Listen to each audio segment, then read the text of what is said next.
Alright, je suis rendu à remettre le moteur dedans. J'ai mis le bon l'intake, je l'ai changé. Une couple de différence entre l'autre et celle-là. Puis l'engine qui est là, c'est celui de mon 2006. Il roule super bien. Dans le fond, à ce que j'ai trouvé, là, tant que tu switches ton intake, t'es correct. Sur ces modèles-là, c'est quoi? Je pense que c'est 2006 à 2009. Ou mettons 2006-2007, parce que c'est comme, dans le fond, c'est une génération, 2008-2009, c'est un autre. Le bloc est pareil. Tu peux pas aller plus bas que 2006, mettons 2005. Il y a trop de différence entre les moteurs. C'est ce que j'ai trouvé, moi, on parle tout le temps de NA. Le char-là, j'ai trouvé ça pour pas trop cher. Bon beater d'hiver. Puis avec un moteur, puis une coupe de petites affaires d'extra, ben ça va bien rouler, tu sais. La vitre est brisée. L'intérieur, il est quand même pas si pire. De la radio est cool. Le chevaux du site est brûlé, mais en dessous, il y a vraiment pas beaucoup de splash shield. Là. L'intake, c'était ça. Là. Check, tu regardes l'intake, là, tu le vois là, que la personne l'a négligé. Là. Moi, je vais remettre la boîte d'origine de l'autre partie là, qui vient se bolter ici. Puis, c'est ça, essayer de remettre ça le mieux qu'il peut. Release bearing, elle a l'air bon. La clutch était vraiment finie. Je pensais la réutiliser, mais en fin de compte, c'est comme si vous voulez checker pour une clutch, là, si elle est finie ou pas, là, il y a des rivets. Là. Ici, tu vois, genre, qu'il y a certains, là, ça a même commencé à manger les rivets. Là.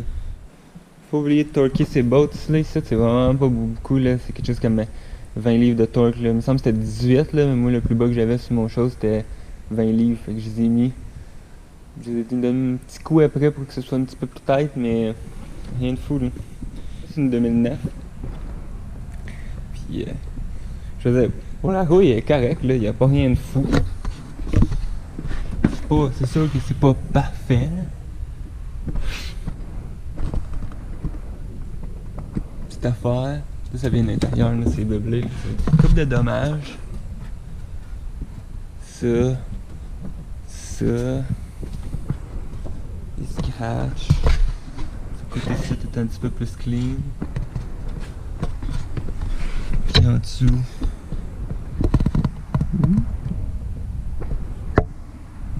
Ça c'est propre. Ça c'est une 2009 quand même. Là. Fait que ça sent un petit peu mieux. Là. L'intérieur, il a pas l'air si magané que ça.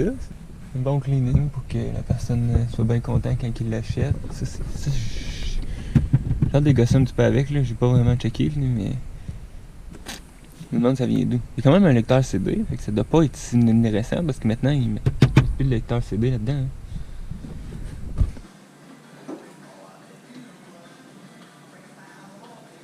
Alright.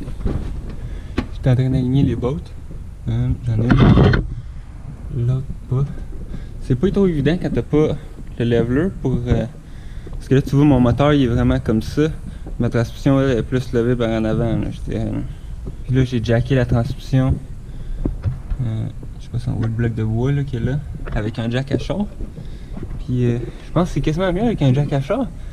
Peut-être que tu peux tourner pour. Tu tournes de même pour lever la transmission. Puis au lieu d'être obligé de gosser avec le jack du jack à moteur, ça te donne un peu, tu sais, hop, j'en ai besoin un petit peu, je le visse un peu, je le dévisse un petit peu. Puis là, ben, je vais essayer d'aligner les bottes, ça va être bien plus facile. Le plus dur après, c'est vraiment de mettre le moteur dedans parce que, comme je l'ai dit, la transmission est comme levée de même. Puis le moteur il est plus comme ça, c'est pas comme s'il y avait un leveler, genre, faut que tu gosses avec pour pouvoir qu'il rentre. Complet. Mais lui il s'est séparé tout seul et tout, fait que on va voir. J'ai réussi à mettre mes deux bottes en bas ici. Une en haut là. Celle ici c'est pour le starter, fait que je la rentre pas au complet là, j'imagine. Je vais pas fucker mon trait de ma botte parce qu'elle va s'en aller plus loin, il manque un spacer genre pour le starter. Puis mes deux autres bottes en bas. L'autre bord, dans le fond, c'est le même principe. Ben oui, il n'y a pas de starter. Si vous voulez, c'est pas grand chose, une petite craque de rien.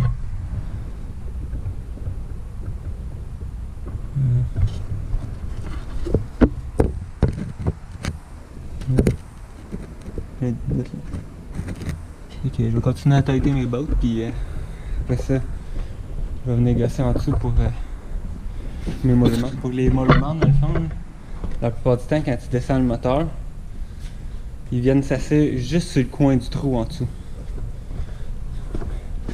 Je me trompe pas, je peux bien voir ici, là.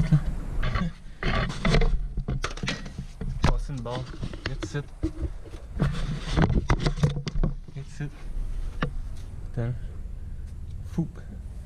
Pour aller chercher ta botte, qui est juste à côté de ton trou. Puis tu fais chier donner des petits coups avec ta barre. Clic, clic, clic, clic. De coup, pouf, tu vas l'entendre, le moteur il va s'asseoir. Même chose pour l'autre barre. Avant, là, ça allait super bien faire ça parce que t'avais pas ton gros headers dans tes chemins. Le manifold, headers, whatever, il était comme super petit, genre, puis il descendait direct, puis il s'en allait en arrière. Je dirais, genre, à partir de 2002, je suis pas sûr en tout cas, ils ont commencé à faire les catalysateurs avec le manifold, comme qu'on voit ici. Puis, genre, ça devient un petit peu plus dur, là. Même là, quand t'as pas de rad à... comme ici, j'ai une light bar, là. Mais quand t'as rien ici, même pas de rad à climatiser, là, je me souviens, c'est comme tu rentres la barre direct, tout, tu donnes un coup, c'est la botte de ton motor mount, puis boum, claque dedans. Il y a encore un petit peu de tension, là.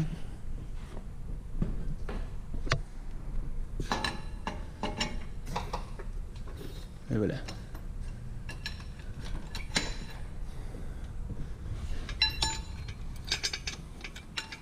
Ça a été quand même assez... pas si fait. Moins pire que la dernière fois, je pense. Fait que là, il va me rester, c'est ça, mettre mes bottes en dessous. Tout remettre ce que j'ai enlevé. Starter ça.